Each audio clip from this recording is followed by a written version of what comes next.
Nigel has come to Colchester to discover more about the profession of his great-great-great-grandfather, Henry Hamblian.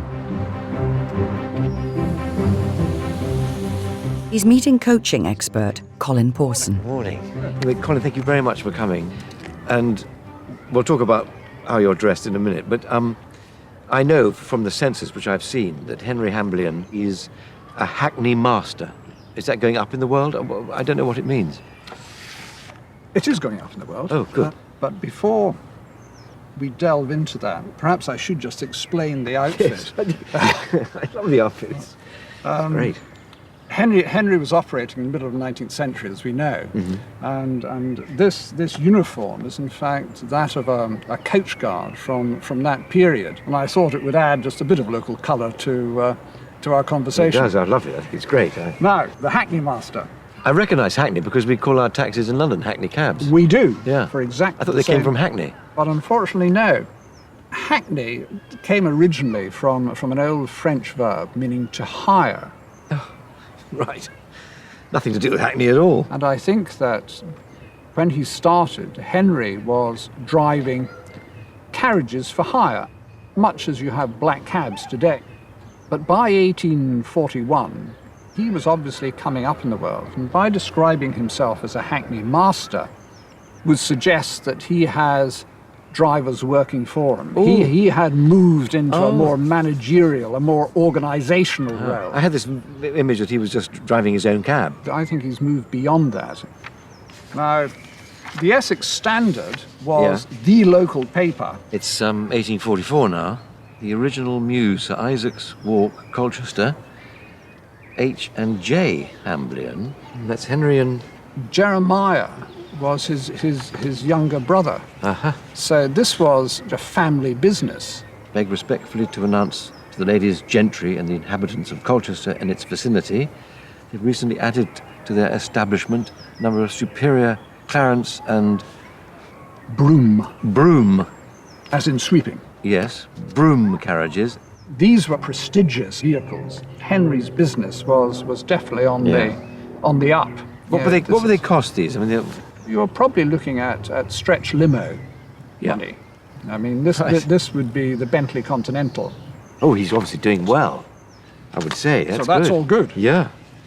He was also a job master, someone who would hire out horses by themselves, or horses and carriages, and a coachman and a groom. This is a big business. This is a big business.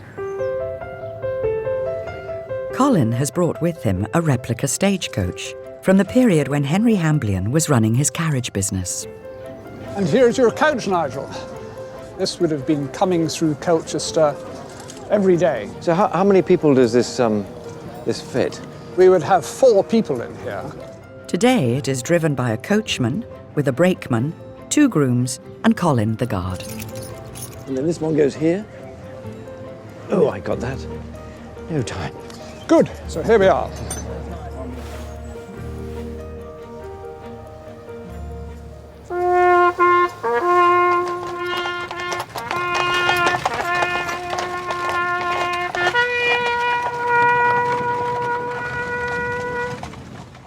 That means we're going.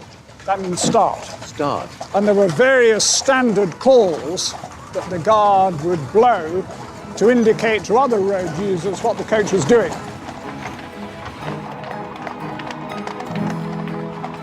So, we can blow up, clear the road. Okay. Clear the road.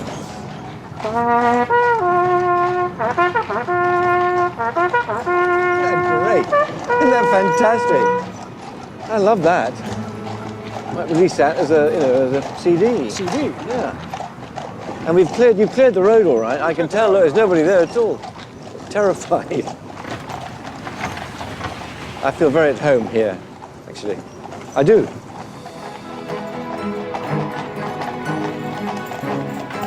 By 1844, Henry Hamblian and his brother Jeremiah were hiring out a range of vehicles from their central Colchester stables, including small, fast cabs operating from the centre of town, a large omnibus, and smart carriages serving the upper classes of Colchester. Nigel is meeting local historian Patrick Denny to find out where Henry and Jeremiah plied their trade. So, this is the High Street. This is the ancient High Street.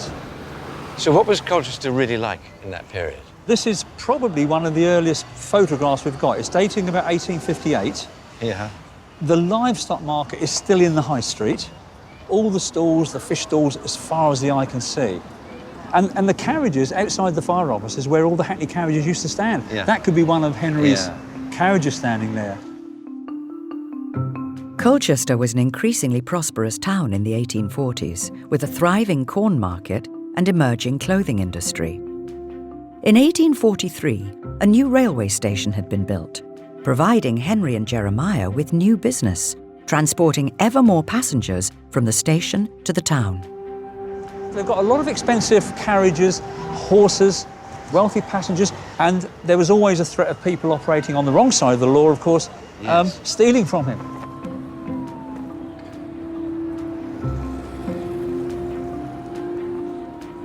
Got a few newspaper cuttings here, one from the Ipswich Journal. It says highway robbery at Mile End. God, you know, I never thought of highway robbery. I always think of that as being much Earlier on? Yes. Yeah, this is during Henry's time.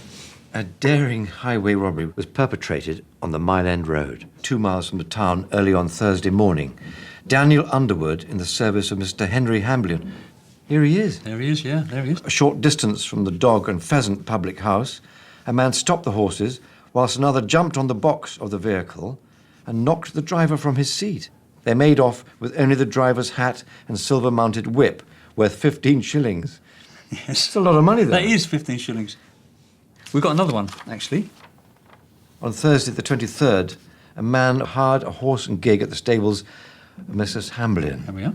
of this town under pretence of going to Bentley in Suffolk, but instead of which he was seen soon afterwards driving in the opposite direction and was traced to Braintree, and neither the individual nor the horse and gig has since been heard of. A reward is offered for his apprehension.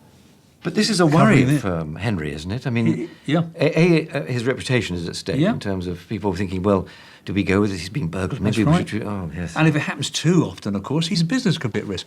Yeah. Totally. This is a serious thing. Yeah, I think so, yes.